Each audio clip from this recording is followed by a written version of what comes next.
Halo semuanya, perkenalkan saya Cecilia Magdalena, mahasiswi dari Pendidikan Tata Busana Universitas Negeri Jakarta. Kali ini kita akan belajar mengenai tunik, di mana dalam video ini saya akan menjelaskan mengenai konsep tunik, macam-macam variasi perkembangan tunik, serta langkah kerja membuat pola tunik sesuai desain yang diinginkan. Baik, sebelumnya kita akan mempelajari tentang konsep tunik. Dalam dunia desain fashion, tunik dapat didefinisikan sebagai gaun berpotongan longgar yang didesain untuk menutupi bagian dada, bahu, dan punggung pemakainya. Busana ini diciptakan oleh desainer dengan ukuran panjang hingga sebatas pinggang atau di atas lutut. Pada mulanya, tunik diciptakan tanpa lengan disebut kolobium karena dianggap terlalu feminim. Model tunik kemudian mulai dikembangkan oleh desainer baju ke dalam bentuk busana berlengan panjang atau tunik yang panjangnya hingga pergelangan kaki. Nah, berikut ini contoh dari desain tunik pada mulanya. Seperti terlihat pada gambar, tunik merupakan kain panjang yang diberikan jahitan pada bagian kiri dan kanannya untuk masuknya lengan, serta diberikan lubang pada bagian tengahnya untuk masuknya kepala kita. Nah, seiring berjalannya waktu, tunik ini mengalami beberapa perubahan dan variasi. Berikut merupakan variasi dari perkembangan tunik. Tunik yang pertama yakni simple tunik. Seperti yang terlihat pada gambar, model tunik ini memiliki potongan yang sederhana dan tidak terlalu banyak detail. Selain itu, tunik ini sangat cocok untuk keperluan sehari-hari atau dapat juga dipakai ke acara formal dan informal. Selanjutnya yakni tunik atasan. Tunik atasan adalah model yang pas dikenakan sehari-hari karena modelnya longgar, tidak terlalu panjang, tapi tetap menutup bagian belakang tubuh dengan sempurna. Selain itu, tunik atasan termasuk dalam baju modeswear yang dapat membuat pemakainya tetap stylish.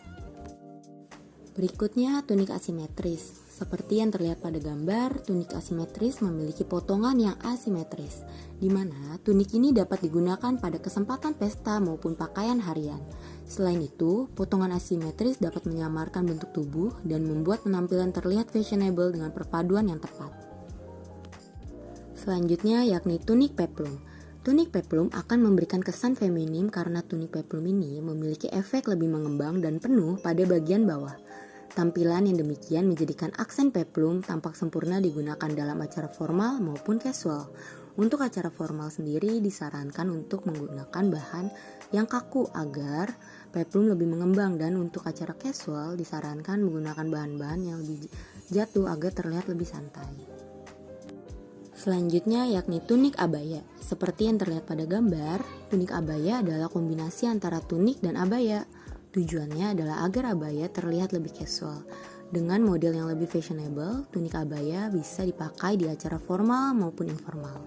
Tunik abaya adalah pakaian yang pas buat para wanita berhijab karena modelnya longgar dan tidak menunjukkan lekuk tubuh. Seperti yang terlihat pada gambar, tunik dress memiliki bentuk yang mirip dengan dress. Modelnya longgar membuat penggunanya bebas bergerak saat menjalani aktivitas. Nah, tunik dress ini ada yang berlengan pendek, panjang, atau tanpa lengan. Berikutnya yakni tunik vest. Tunik vest berbeda dengan vest pada umumnya karena ukurannya yang lebih panjang. Selain itu, model pakaian yang satu ini cocok untuk dipakai ke kantor, hangout, atau acara resmi lainnya. Last but not least yakni tunik ruffle. Tunik ruffle merupakan jenis tunik yang dilengkapi dengan ruffle yang diberikan pada beberapa bagian busana. Seperti yang terlihat pada contoh, terdapat aksen ruffle pada bagian tengahnya. Selain itu, ruffle bisa diletakkan pada bagian leher, ujung lengan, bagian bawah, dan lain-lain. Nah, tunik ini cocok dipakai untuk tampilan yang lebih feminim. Berikut ini merupakan bahan kain untuk membuat tunik. Yang pertama ada kain katun. Kain katun memiliki daya serap keringat yang lumayan baik sehingga cocok dipakai untuk kegiatan sehari-hari. Selanjutnya yakni kain brokat. Kain brokat yang identik dengan kesan mewah dan mempesona sehingga sering dipakai untuk membuat tunik pesta atau kondangan. Karena tampilan kain brokat ini cenderung menerawang, maka harus selalu dilengkapi dengan furing. Selanjutnya kain wolfish, termasuk dalam jenis bahan kain berserat halus dan rapat. Bahan ini umumnya dibuat dari. Selanjutnya yakni membuat pola tunik. Hal yang perlu dipersiapkan antara lain yang pertama, alat dan bahan. Yang kedua, kesehatan dan keselamatan kerja atau K3. Dan yang ketiga yakni langkah kerja. Untuk langkah kerjanya sendiri yakni yang pertama, menganalisis model tunik yang akan dibuat. Jadi kita akan menganalisis model dari tunik yang akan kita buat. Dan yang kedua, ukuran pola tunik, di mana kita menentukan ukuran yang kita gunakan dalam proses pembuatan pola tunik ini. Dan yang ketiga, setelah itu membuat pola dasar, kemudian pola dikembangkan sesuai dengan desain tunik yang sudah kita buat di awal. Yang keempat, pola tunik pada umumnya tersusun atas 2 buah pola, yaitu pola besar dan beberapa pola kecil. Yang kelima, pola besar terdiri atas pola tunik bagian muka, pola tunik bagian belakang, dan pola lengan. Dan yang keenam, untuk pola kecil terdiri atas berbagai bentuk pola saku dan kerah. Selanjutnya yakni menganalisis desain tunik. Di sini sudah ada desain tunik pertama, di mana jika dilihat dari desain tuniknya menggunakan leher bulat dan merupakan tunik atasan. Selain itu pada bagian pinggang terdapat tali serut dan juga menggunakan lengan bishop dengan karet pada bagian ujungnya, serta panjang tunik di bawah panggul. Selanjutnya untuk desain tunik kedua ini, pada bagian leher menggunakan leher bulat dan terdapat bukan kancing bobok pada bagian depannya, serta menggunakan lengan suai atau lengan licin panjang, serta terdapat saku tempel pada bagian depannya yakni pada bagian kiri dan kanan di bagian pinggang serta satu di bagian atas. Dan juga untuk panjang tuniknya sendiri memiliki panjang tunik di bawah lutut, serta pada bagian belakang untuk bagian bawahnya itu lebih panjang daripada badan bagian depan. Selanjutnya yakni desain tunik yang ketiga. Pada desain tunik 3 ini menggunakan kerah kemeja. Selain itu merupakan jenis tunik atasan dan terdapat saku tempel pada bagian depan sebelah kiri atas.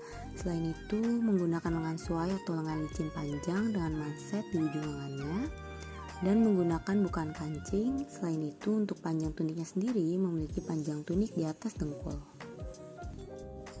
Baik, karena sebelumnya kita sudah menganalisis desain tunik, selanjutnya kita akan membuat sketsa dari desain tunik yang sudah kita analisis. Di sini saya menggunakan contoh sketsa desain tunik yang ketiga. Selanjutnya ini merupakan contoh pecah pola untuk desain tunik 3 yang tadi sudah kita buat sketsanya dan juga sudah kita analisis. Bisa dilihat di sini ada bagian kerah kemeja, ada bagian saku tempel, dan juga bagian badan depan. Selain itu ada juga pecah pola untuk bagian badan belakang, manset lengan, dan juga lengan suai atau lengan licin. Baik, setelah mempelajari materi mengenai tunik, kalian bisa mencari referensi desain tunik di internet sebagai tugas tunik yang akan kalian buat nantinya. Carilah 2-3 buah desain tunik yang ingin kalian buat sebagai referensi. Namun sebelum mencari di internet, kalian dapat menganalisis terlebih dahulu 2 desain yang ada pada gambar ini. Jawaban kalian dapat kalian tuliskan pada kolom diskusi chat di ruang kelas. Selamat mengerjakan!